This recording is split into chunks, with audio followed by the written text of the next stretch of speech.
여러분 한 주간 동안 잘 지내셨습니까? 네. 계절과 시간이 어느덧 1년의 반을 넘어서고 또 6월의 한 달을 지나고 새로운 총포도 익어가는 계절, 우리가 7월을 맞이하게 됩니다.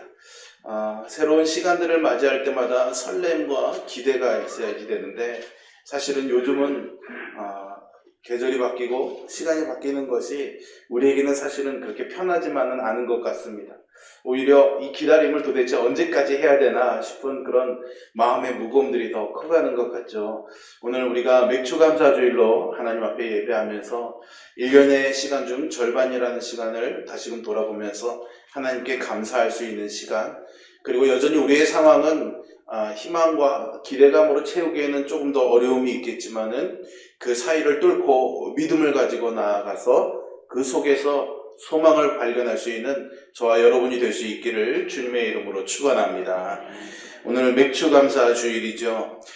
맥주감사주일은 제가 작년에 여러분들과 말씀을 조금 나누었는데요. 본래는 성경상에서의 맥주절은 우리가 7월에 지키는 이 맥주감사주일과는 조금 이 시기적인 면에서 차이가 조금 납니다. 원래 이 맥주감사절은 우리가 오순절이라고 말하는 칠칠절, 이 절기의 또 다른 이름입니다. 지금 우리 신약의 교회에서는 이 날을 우리가 성령 강림주일로 지키죠. 우리가 성령 강림주일을 5월 마지막 주일날 우리가 보냈습니다. 부활절 이후에 7번의 주일을 보낸 50번째 되는 날이 바로 이 성령 강림절이죠. 그러니까 그때 사실은 성경상으로 보면 그때가 맥주감사 주일이죠. 그런데 우리나라에서는 이 보리수확 시기가 그때 되지 아니하고 7월 어간에 이렇게 되기 때문에 그 의미는 가져오고 우리의 농사의 절기에 맞게끔 한국 교회에서 7월 첫 주일을 맥주감사 주일로 지킵니다. 그러니까 근본주의라고 그래야 되나요? 좀 성경의 원칙대로 이런 요구를 하시는 분들에게는 그래서 이 맥주감사주일이 조금 불편할 수도 있습니다. 그런데 여러분, 그렇게 따져보면 성탄절은요, 성탄절은 과연 12월 25일이 예수님의 생일이라고 할 수 있을까요? 그렇지 않잖아요. 그죠? 우리가 숫자나 언제냐를 따지기보다는 중요한 것은 그런 절기를 지켜가면서 하나님이 우리에게 이런 절기를 주신 본질적인 이유들이 있지 않습니까? 그리고 그 의미들을 잘 되새겨 보는 것이 우리 신앙의 더 큰 유익이라는 생각이 듭니다. 그래서 오늘은 계절적인 그런 의미보다, 농사적인 의미보다는 맥주감사주의를 보내며 우리에게 이 감사의 의미가 과연 무엇인가 좀 새겨봤으면 좋겠습니다. 그러면 아마 여러분들의 마음에 이런 생각이 드실 거예요. 우리 목사님 또 감사 얘기하시는구나. 감사야 또 어떤 상황에서도 하나님의 신실하심을 신뢰하며 감사합시다, 이런 내용이겠지. 맞습니다. 그런 내용입니다. 근데 여러분, 우리가 너무나 많이 반복되어지고 너무나 익숙해져 있기 때문에 사실은 정말로 중요한 본질적인 의미를 너무나 이제 쉽게 잊어버린 채로 그냥 감사라는 그냥 형식적인 그런 언어들만 가지고 신앙생활을 하고 있는 것은 아닐까요, 여러분? 예전에 우리 전화상담원들이 계시지 않습니까? 여러 업체들, 사업체들의 큰 기업들의 그런 고객센터에 계시는 전화상담원들이 계십니다. 한때 이 전화상담원들께서 고객이 전화가 오면은 이렇게 인사하는 게 큰 유행이었던 적이 있습니다. 사랑합니다, 고객님, 이렇게 하는 거였죠. 예. 어느 어르신이 갑자기 이 고객센터에 전화했다가 이 상담원이 사랑합니다, 고객님, 이랬더니 화를 퍽 내셨답니다. 아니, 이 아가씨가 날 언제 봤다고 사랑한다고 그러냐고 그죠? 예. 여러분, 이 상담원이 전화를 거신 이 어르신을 정말로 사랑해서 그런 말을 하는 것은 아니라는 것을 잘 아실 겁니다. 고객 응대의 차원이겠죠. 그런 것들이 반복되다 보면은요, 누군가에게서 사랑합니다라는 고백을 듣게 되면 그 의미를 여러분 어떻게 받아들일까요? 사실은 그 사람은 마음의 진정으로 사랑해요 라고 말하지만은 너무나 그런 사랑합니다, 고객님과 같은 언어들을 많이 듣다 보면은 우리들이 그 언어에 굉장히 둔감해지게 됩니다. 그래서 그 본질적인 의미, 그리고 그 마음의 진정성, 그리고 그 말에 담겨져 있는 어떤 감성의 풍성함, 그런 것들을 우리가 느끼지 못할 때가 많은 거죠. 너무나 익숙해져 버렸기 때문이죠. 하나님의 말씀도 마찬가지입니다, 여러분. 언제나 하나님의 말씀은 생명력이 있다는 것을 저는 믿습니다. 그래서 사실은 제가 매주일 여러분들과 똑같은 내용을, 정말 이 설교 제가 준비한 원고와 아무 내용도 바꾸지 않고 똑같은 설교를 반복한다고 할지라도 사실은 하나님의 말씀은 생명력이 있기 때문에 이 말씀이 여러분들에게는 알마다, 아침마다, 매주마다 새로워야 되는 것이 정말로 살아있는 생명의 말씀을 경험하는 것이죠. 오늘 감사가 여러분들에게 그런 의미로 다가갈 수 있기를 간절히 소망합니다. 많이 반복되고 어찌 보면 이제는 우리가 누군가에게 인사치레하기 위해서 고맙습니다, 감사합니다 라는 언어들을 써왔지만 그런 언어들 속에서 잃어버린 이 감사의 본질을 다시금 회복하는 그런 시간이 되기를 간절히 소망합니다. 성경은요, 이 감사를 굉장히 중요하게 생각합니다. 그래서 시편 50편에서는요 이렇게 노래합니다. 감사로 제사를 드리는 자가 나를 영화롭게 한다라고 말이지요. 어떻게 한다고요? 감사로 제사를 드리는 자가 나를 영화롭게 한다라는 겁니다. 여기에 감사의 성경적인 의미가 아주 잘 드러나고 있습니다. 감사로 제사를 드린다고 했으니까 이 제사의 의미를 오늘 우리에게는 예배의 의미로 적용해 볼 수가 있습니다. 제사는 예배다라는 말이 아닙니다, 여러분. 제사를 우리의 예배에 적용해 볼 수가 있습니다. 본질적으로는 비슷한 내용을 담고 있기 때문이거든요. 그런데 이 제사를 드리는 데 있어서, 예배를 드리는 데 있어서 가장 중요한 것이 뭐라는 겁니까? 감사라는 거예요. 감사로 예배를 드려야 하나님을 영화롭게 한다라는 것이죠. 그러면 우리는 이 감사에 무엇을 담습니까? 보통은 여러분 제사를 할 때에는 제일 중요한 게 무엇이겠습니까? 제물입니다. 순전하고 흠없는 제물을 가지고 나와서 자신의 죄를 거기에 전가시키고 그것을 하나님께 피 흘려 드림으로 인해서 죄 씻음을 받아서 하나님의 관계가 회복되어지는 것, 이것이 제사의 본질입니다. 그러니 이 제사의 본질을 이루는 가장 중요한 도구는 바로 제물이지요.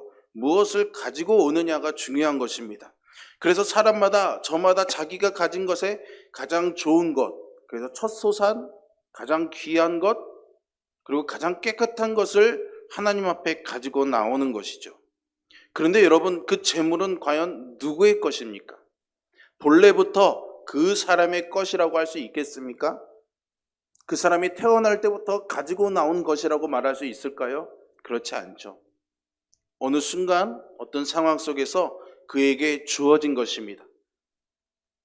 누군가가 준 것일 수도 있고, 우연히 산에 갔다가 길 잃은 짐승을 데려왔을 수도 있고, 키우던 짐승이 낳은 새끼일 수도 있는 거죠.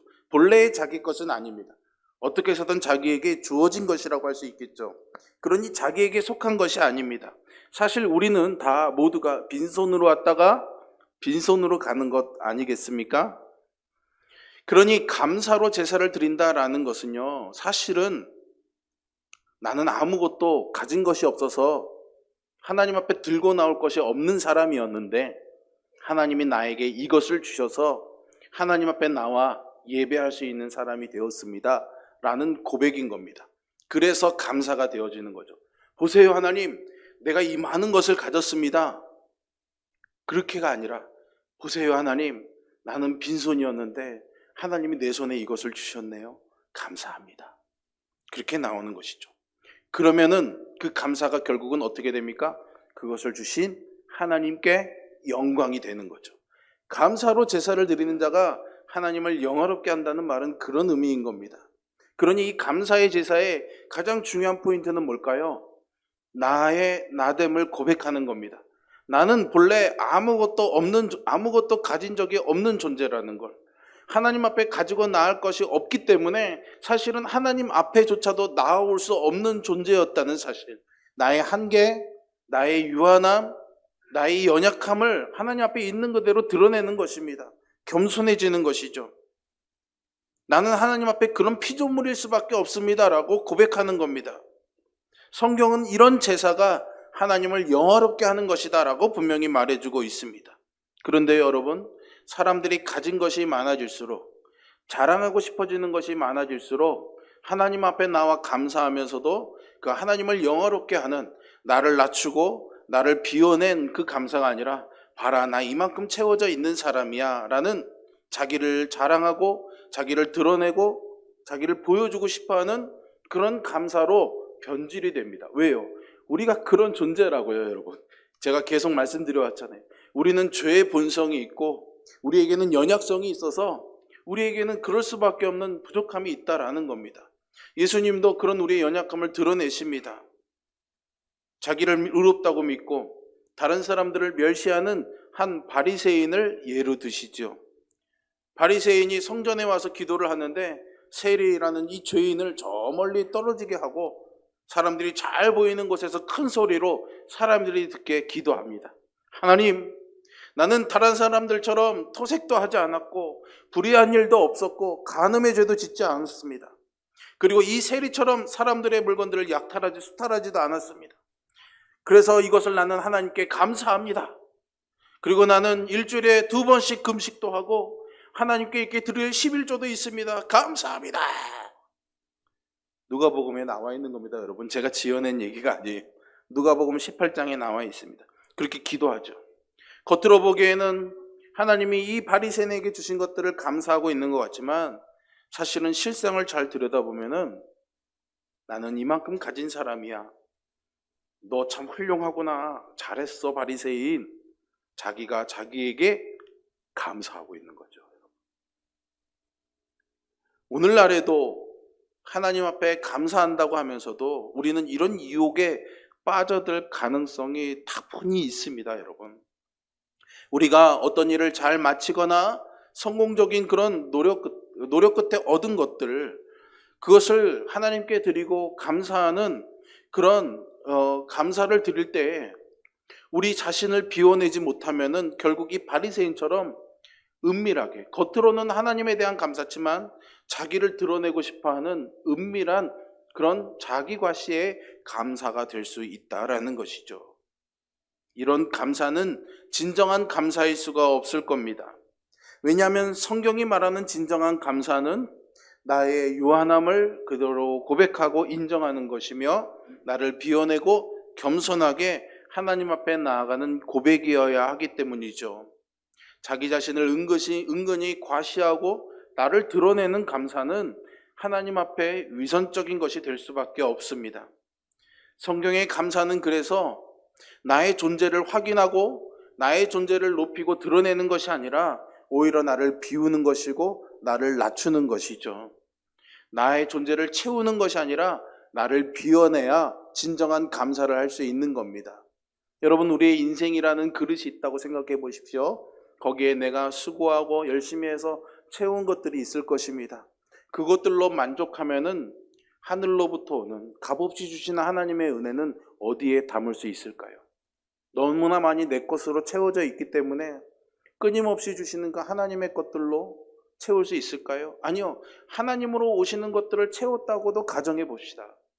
그것들이 채워져 있고 그것을 붙잡고 내가 그것만 가지고 이거면 됐지, 이만큼의 은혜가 어디 있어 라고 이 받은 그 채워진 것만으로 살아간다면은 하나님은 매 순간 끊임없이 그 마지막의 날까지, 하나님이 우리를 부르시는 그날까지 매일매일 주시고 싶고 부어주시고 싶은 것이 있는데 그런 것들은 다 어떻게 할까요? 우리는 받은 그 은혜들을, 또 우리의 손으로 채워진 것들이 있다면 그것들을 끊임없이 비워내야 됩니다. 그래야 채울 수가 있는 거죠. 그래서 아침마다 새롭고 늘 새로운 은혜를 우리가 누리며 살아가게 되는 겁니다. 그리고 우리가 날마다 주 안에서 날마다 새롭게 되는 그런 귀한 변화와 성숙을 이뤄갈 수가 있는 것이죠. 그러니 감사는요, 채워진 것을 드러내는 것이 아니라 오히려 비워내는 것이다 라고 말할 수 있습니다. 그런데 여러분, 이렇게 감사를 하면은 이 감사에 놀랍고도 신비한 능력이 드러나게 됩니다. 그게 뭘까요, 여러분? 먼저는요, 우리가 드리는 그 감사를 통해서, 즉 나를 비워 하나님께 드림으로 하나님을 영화롭게 하는 이 감사를 하게 되면은요, 우리가 감사로 삼은 그것들이 있지 않습니까? 그것들이 거룩하게 구별이 됩니다. 모든 이 세상의 것들은 사실은 하나님으로부터 왔지만 이 땅에 존재하고 있기 때문에 또한 세상에 속한 것이 되기도 합니다. 그런데 그것을 우리 신자들이, 하나님의 백성들이 하나님 앞에 거룩한 제사로, 감사의 제사로 올려드릴 때 그것이 다시 하나님의 것, 하나님의 거룩함으로 회복되어지고 성별되어지는 것이죠. 바울이 디모데에 보낸 편지에 보면 이것이 잘 드러나 있습니다. 디모데전서 4장 4절부터 5절까지의 말씀인데요. 하나님께서 지으신 모든 것이 선함에 감사함으로 받으면 버릴 것이 없다라고 말합니다. 하나님의 말씀과 기도로 거룩하여진다고 말이지요. 이 말씀 속에 감사의 역할이 담겨져 있습니다. 감사는 그 대상을 거룩하게 만듭니다. 세상에 속한 영역에 있는 물건들을 우리 성도들의 감사를 통해서 거룩한 것으로 대체하게 되는 것이죠. 하지만 그것이 이미 세상에 속한 것이었기 때문에 그 속성까지 완전히 거룩해진다라는 의미는 아닙니다. 하지만 감사를 통해서 거룩하게 사용되어지는 것이죠. 그래서 그 감사는 은혜를 담는 그릇이 되는 겁니다.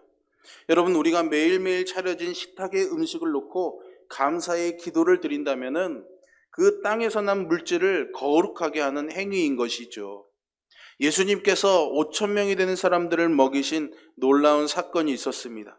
여러분, 이 사건의 시작은 무엇이었습니까? 어린아이의 보리떡 5개와 물고기 2마리였습니다. 예수님께서 이 물고기 2마리와 보리떡 5개를 가지시고 하나님 앞에 이 음식들을 들고 기도하셨습니다. 어떻게 기도하셨을까요? 성경에는 축사하셨다라고 되어 있습니다. 축복하신 거죠. 감사한 겁니다. 하나님, 이것을 통해서 이 5,000명이 엄청나게 많은 음식이 쏟아져서 이 5,000명이 먹는 놀라운 역사가 일어나서 내가 얼마나 이 능력을 갖고 있는 존재인지 드러내게 하여 주시옵소서. 기적을 구한 기도가 아니었죠. 감사하는 기도였습니다. 감사하는 그 기도가 어린아이의 손에서 나온 초라한 이 음식을 거룩한 하나님 나라의 잔치가 되는 거룩함의 음식으로 성별하게 한 것이죠. 재미있는 것은 예수님이 이 감사의 기도를 모든 기적이 마친 이후에 하나님, 이런 일들을 이루시니 감사합니다라고 하지 않았습니다. 시작하기 전에 하셨죠. 먼저 하신 것입니다. 이것이 아주 중요한 포인트입니다. 예수님의 기도는 단순한 감사의 기도였을 뿐입니다. 그런데 그것이 5,000명을 먹이는 역사가 된 것이죠. 그리고 이 감사의 기도는 땅과 바다에서 나오는 모든 소산들을 거룩하게 하는 기도였습니다. 보리떡 5개, 땅에서 나오는 거잖아요. 물고기 2마리, 바다에서 나오는 거죠. 우리가 하늘에서 따먹는 음식이 혹시 있나요, 여러분? 있습니까? 제 생각에는 거의 없습니다. 하늘에서 따먹는 음식은 없습니다. 보이지 않습니다. 왜요? 여기에도 사실 굉장히 중요한 신비가 있습니다. 하늘에서 따먹는 보이지 않는 음식은 하나님의 말씀입니다. 근데 그 먹는 것을 땅에 나는 것으로 하나님 보여주시는 거죠. 땅과 바다에 나는 것. 오병이어와 물고기 2마리는 이 땅의 모든 소산을 상징하는 겁니다.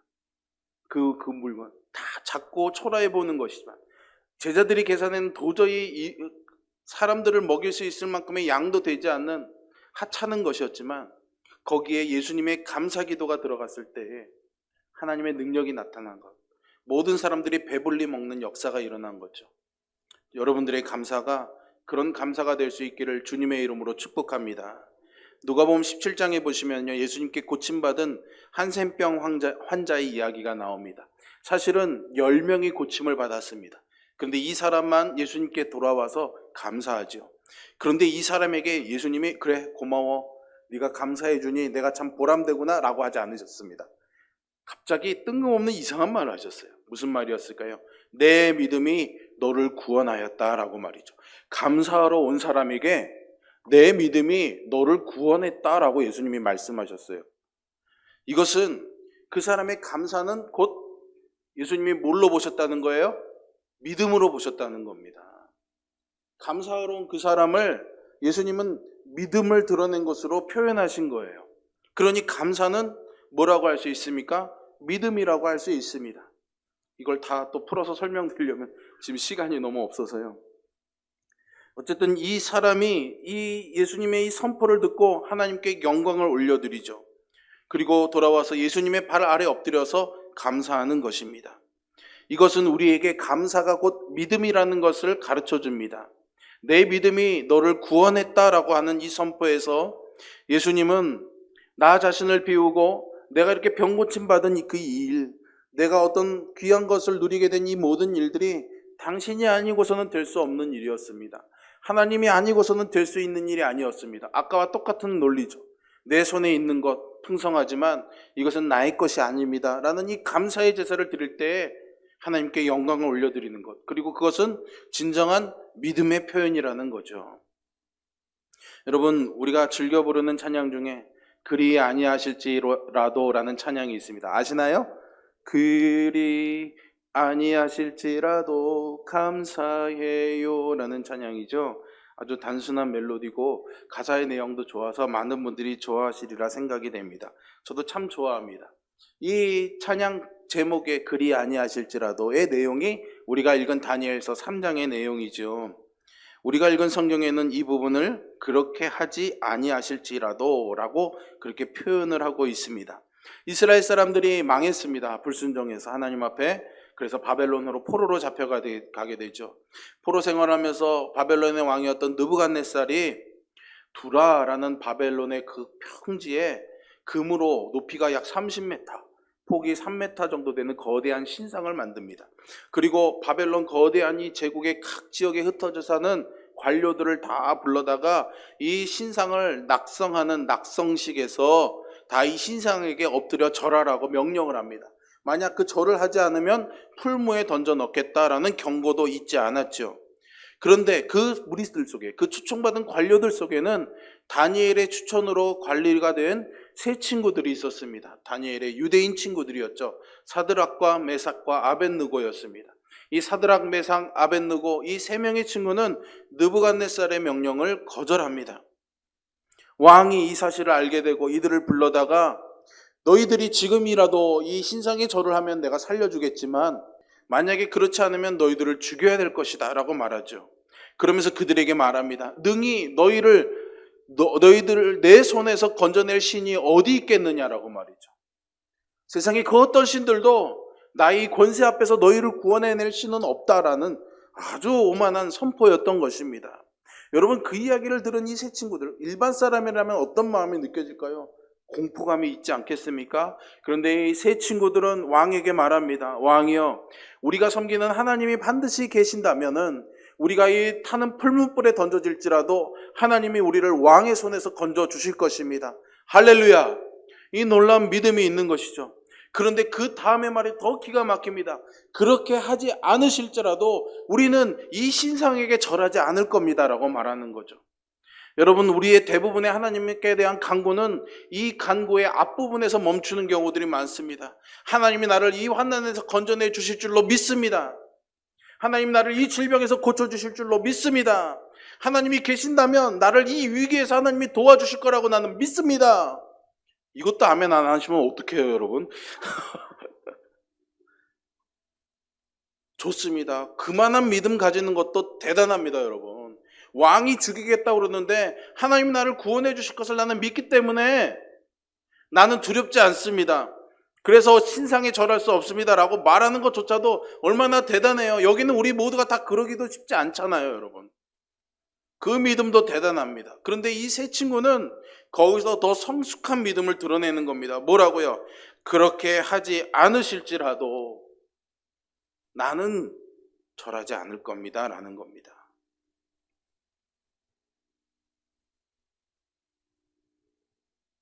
많은 그리스도인들이 믿음을 가지고 있습니다.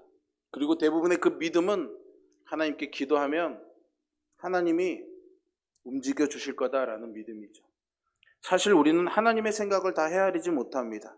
하나님이 도대체 어떤 결과를 놓으시고 어떤 계획을 가지고 내 삶에 이런 일을 허락하시는지 우리는 잘 알지 못합니다. 그런데 우리는 우리의 바람이 있습니다. 그저 병이 낫기를, 좋은 일이 생기기를, 자녀들이 잘 되기를 하는 우리의 바람이 있습니다. 그래서 기왕이면은 그런 우리의 바람이 하나님의 계획과 맞아떨어지기를 원하는 거죠. 그리고 하나님이 우리의 기도를 들으셔서 심지어는 그 하나님의 계획이 우리의 계획에 맞게 떨어지도록 하나님이 인도해 주시기를 구합니다, 여러분. 훌륭한 기도라고 할 수 있습니다. 믿음의 기도이죠. 그러나 더 고차원의 기도가 있습니다. 그것은 나의 것을 비우는 것입니다. 계속해서 제가 말씀드리죠. 나의 바람, 나의 기대, 나의 원함을 비워내는 것입니다. 왜냐하면 여러분, 우리의 바람을 놓고 기도했는데 만약에 하나님이 안 들어주시면 어떡할 겁니까?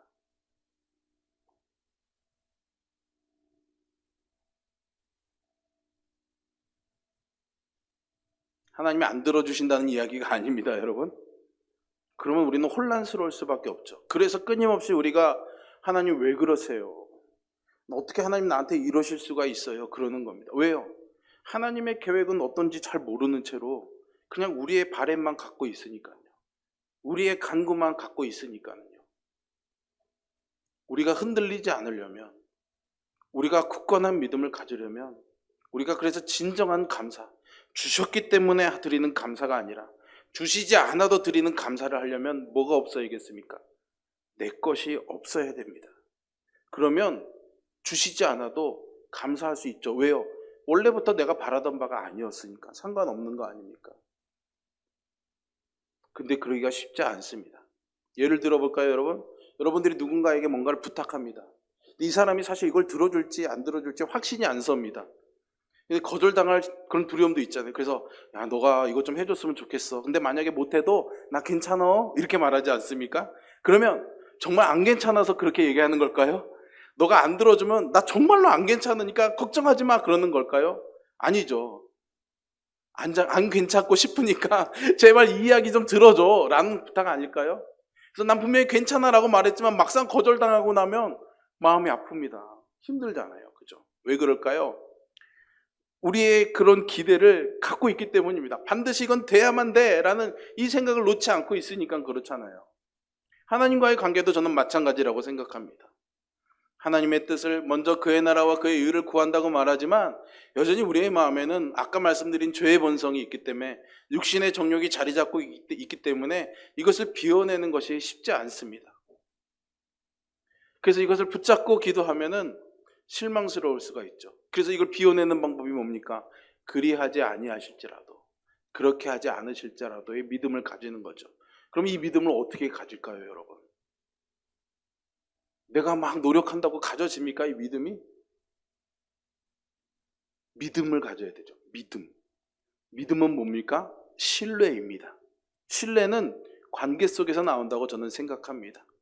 하나님과의 끊임없는 관계 속에서 하나님이 어떤 분이신지를 알아가면은, 그분이 하시는 일이 얼마나 선한지를 우리가 배워간다면, 그것을 끊임없이 경험하는 삶을 살아가면 하나님과의 관계 속에서 내 삶의 환경은 어떨지라도 하나님 주시는 풍성한 것들을 누리면서 살아가게 되면은 내 것은 있을 자리가 없습니다. 왜요?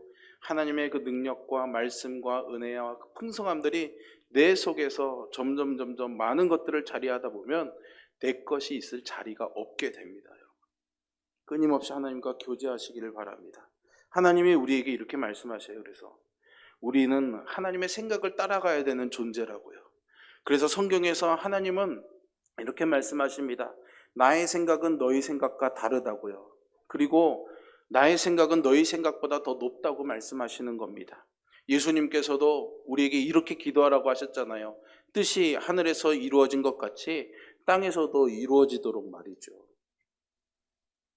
바울이 만약에 자신의 육체의 가시를 놓고 기도하지 않습니까? 그것도 3번이나 기도합니다. 많이 기도했다는 의미입니다. 그런데 하나님이 그를 거절하셨습니다. 만약에 하나님 이렇게 해야만 됩니다. 자기 것을 가지고 기도했다면 바울은 실망했을 것입니다. 근데 그는 자기 것이 없었어요. 이미 그는 하나님의 것으로 충만한 사람이었거든요. 그래서 이렇게 기도합니다. 하나님, 나에게 이렇게 말씀하셨죠. 내 은혜가 너에게 족하다고요. 하나님의 능력이 내 안에서, 내 약한 가운데서 더 온전해질 수 있다고요. 그래서 하나님, 나는 그것을 믿고 도리어 기뻐합니다. 그리고 하나님, 나의 약한 것들에 대해서 나는 자랑하고 싶습니다. 왜냐하면 이 약함과 나의 부족함 가운데서 그것을 통해서 주님이 내 안에 머물고 싶어 하신다는 것을 나는 이제 알았기 때문입니다. 그래서 나한테는 정말로 떼어버리고 싶은, 버려버리고 싶은 육체의 가시지만은 이것을 통해서 주님이 내 안에 계신다면은 나는 이것이 자랑거리입니다. 나는 이것이 감사합니다. 그래서 내가 주님을 위해서 받는 이 약함과 능욕과 궁핍과 박해와 공고를 기뻐합니다. 왜냐하면 내가 약할 때에 주님이 내 안에 계셔서 그 주님 때문에 내가 강해지기 때문입니다. 우리도요, 이렇게 감사할 수 있습니다, 여러분. 기뻐할 수 있습니다, 여러분. 왜냐하면 우리는 하나님이 우리의 모든 것들 안에서 하나님의 이 선하심을 이루어 간다는 것을 믿기 때문이죠. 그리고 그것이 진정한 감사의 신앙인 것입니다. 내게 일어나는 일들 중에 좋은 일도 있고 인간적으로는 불행해 보이는 일들도 분명히 있을 것입니다. 그런데 성경의 감사는 이 모든 것들을 다 포함하고 있습니다. 내게 일어나는 모든 일들을 통해서 하나님이 당신의 행하실 선한 일들을 이루어 가시고 우리를 그리로 인도하시기 때문이죠. 그러니 여러분, 이런 감사의 삶을 사시기를 축복합니다. 빌립보서 4장 6절에 성경은 우리에게 말합니다. 아무것도 염려하지 말고 다만 모든 일에 기도와 간구로 너희 구할 것을 감사함으로 하나님께 아뢰라고요. 왜 그랬을까요? 염려하지 말라는 겁니다. 염려를 하는 것은 결국 우리 안에 지금 내가 어떤 관계, 하나님과 어떤 관계를 이루어며 살아야 되는가, 하나님이 지금 나에게 무엇을 말씀하시는가, 하나님이 내게 지금 무슨 일을 하고 계시는가에 집중하지 못하도록 방해하는 것이 바로 이 염려 덩어리거든요. 근데 이 염려라는 것이 참 웃깁니다, 여러분. 우리가 염려하는 일들은 대부분 지금의 일들이 아닙니다. 닥쳐올 일들이지 않습니까? 내일 있을 일을, 아직 우리의 삶에 이루어지지도 않은 일들 가지고 오늘 우리는 아무것도 하지 못한 채로 끙끙거리면서 살아가지 않습니까, 여러분? 제가 어릴 때 학교 다닐 때 숙제를 잘 못했습니다. 잘 안 해갔어요. 게을러서가 아니라 이걸 어떻게 해야 되지 걱정만 하다 시간이 다 가버리더라고요. 하면 되는데 사실은. 하다 보면 하나하나 문제가 해결되는데 걱정만 하다가 시간이 다 가는 겁니다, 여러분. 그러니까 어떻게 됩니까? 나중엔 포기해버리는 거죠. 염려는 우리를 그렇게 만들어버립니다, 여러분. 하나님 지금 끊임없이 우리 안에 가르쳐 주시고 말씀해 주시고 우리를 살려주시려고 그러는데 일어나지도 않은 일들을 가지고 끌어안고 염려하다 보니까 그게 다 내게 오지 않는 거예요. 다 지나가 버리고 넘어가 버리고 마는 겁니다, 여러분. 그래서 오늘 이 성경의 말씀 우리에게 염려하지 말고 그것을 감사함으로 하나님께 기도하라고 그럽니다. 그러면 어떻게 하신다고요? 4장 6, 7절에서죠. 그리하면 모든 지각에 뛰어난 하나님의 평강이 그리스도 예수 안에서 너희 마음과 생각을 지키시리라. 아멘. 너희가 감사함으로 기도하면 하나님이 너의 기도를 들어주셔서 너의 소원을 들어주실 거야. 너에게 놀라운 직장을 주실 거야. 너에게 물질의 복을 주실 거야. 이러지 않으셨습니다, 여러분. 보이는 것을 말씀하지 않으셨어요. 보이는 것으로 응답하시겠다고 하시지 않았어요. 뭘 해주시겠다고요? 보이지 않는 것, 하지만 영원한 것, 하지만 더 완전한 것, 우리의 마음을 지켜주시겠다고요. 뭘로요? 우리의 하나님의 평강으로요. 하나님의 생각으로요. 하나님의 선하심으로 우리의 마음을 채워주신다는 거예요. 그러면 여러분, 우리가 어떤 일을 맞아도 흔들리지 않는 겁니다. 어떤 일을 만나도 낙심하지 않는 겁니다. 어떤 일을 만나도 슬프지 않습니다. 감정적으로는 그럴 수 있습니다. 감정적으로는 울 수 있고 감정적으로는 고통스러울 수 있습니다. 감정적으로는 괴로울 수 있습니다. 왜요? 우리는 그런 존재이니까는요. 근데 영혼은 그러지 않습니다. 울고 있지만, 슬퍼하고 있지만, 아파하고 있지만 우리의 영혼은 그렇지 않습니다, 여러분. 왜요? 하나님의 평강이 내 안에 충만하니까는요. 그래서 그것이 우리를 지켜주시니까는요. 여러분, 이게 멋진 인생 아닐까요, 여러분? 이게 정말 승리하는 인생 아닐까요, 여러분? 여러분들의 입술에 무슨 말이 가장 많습니까? 성도에게 어울리는, 이 감사에 어울리는, 이 믿음에 어울리는 말들을 하고 사십니까? 아니면은 세상의 것들을 여전히 내 입술에 담아가면서 걱정과 염려와 불안과 불평과 원망을 이루어지지도 않을 것들을 그냥 막연히 바라보면서 살아가고 있지는 않습니까? 보이지 않는 것을 말씀하시지만 그것은 너무나 분명한 것입니다, 여러분. 그것을 가진 사람은 말할 것이 있습니다. 왜요? 보이지는 않지만 보는 것처럼 살아가기 때문이죠. 그래서 말하고 싶어집니다. 그게 신자의 삶 아닐까요? 그 입술에는 그래서 감사가 터져 나오는 겁니다. 믿음이 나오는 거죠. 불평하고 원망할 겨를이 없는 겁니다, 여러분. 원망의 말, 불평의 말을 하지 말라고 여러분들에게 말씀드리고 싶지 않습니다. 그건 우리의 노력과 의지로 할 수 없는 거기 때문이거든요.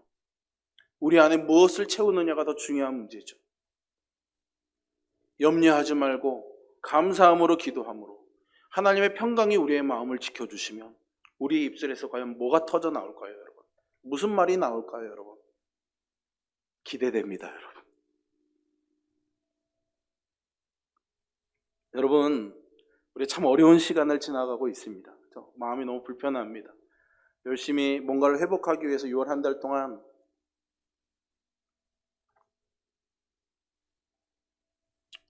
식사를 시작하고 예배 모임을 조금 더 우리가 누려보려고, 그래서 영적으로 흔들리지 않으려고 무던히 애써왔지만 상황이 참 도와주지가 않네요. 그래서 이제 한 걸음 또 물러나야 될 때가 된 것 같습니다. 마음이 참 무겁고 여러분들이 정말 이 상황에서 믿음을 잘 지켜나갈 수 있는지, 어떻게 도와줘야 되는지 도저히 방법이라는 것이 구체적이지도 못하고, 우리의 마음에 그런 열망과 사모함도 너무나 차갑게 식어져 버리는 것은 아닌가, 마음이 많이 안타깝습니다, 여러분. 어쩌면은 오늘 우리 맥주 감사주일에 주시는 이 말씀, 이 감사의 마음, 이것이 이 위기를 이겨내는 큰 힘이 되지 않을까, 저는 그렇게 기대합니다. 감사가 뭘까요, 여러분? 이 땅의 모든 충만한 것들이 다 하나님의 것이라는 것을 인정하는 것입니다. 내 손에 얼마나 많이 주어졌느냐가 아니라 그냥 이 세상에 있는 모든 것들이 다 하나님의 것이라고, 아무것도 가질 수 없는 존재인 내가 그것을 내 손에 쥐고 살아갈 수 있는 것이 그저 감사할 뿐인 것. 그래서 나를 낮추고 나를 비우고 나를 겸손하게 표현하는 것, 그것이 감사이지요. 그리고 그것은 우리의 믿음이라고 성경은 가르쳐주고 있습니다. 이 믿음을 가지면 우리는 그렇게 하지 않으셔도 나는 괜찮습니다, 하나님. 하나님, 내가 이 질병 가운데 고통스럽게 죽어가도 하나님, 나 괜찮습니다. 하나님, 내 삶은 여전히 비루하고 먹고 살기 힘든 이 상황을 헤어나올 방법이 없어도 하나님, 나 괜찮습니다. 사람들이 나를 인정해주지 않고 나를 조롱하고 왜 이렇게 저 바보같이 사냐고, 왜 이렇게 멍청하게 사냐고 욕해도 하나님, 나 괜찮습니다. 내 자녀가 속을 썩이고 어긋난 길로 가도 마음은 아프고 고통스럽지만 하나님, 나 괜찮습니다. 그렇게 하지 않으셔도 나 괜찮습니다. 고백할 수 있지 않을까요, 여러분? 그리하지 아니하실지라도 감사하는 이 삶을 통해서 하나님이 여러분들의 삶을 다스려 주실 것입니다. 그리고 여러분들의 삶이 하나님의 나라가 되기를 주님의 이름으로 축복합니다. 기도하겠습니다.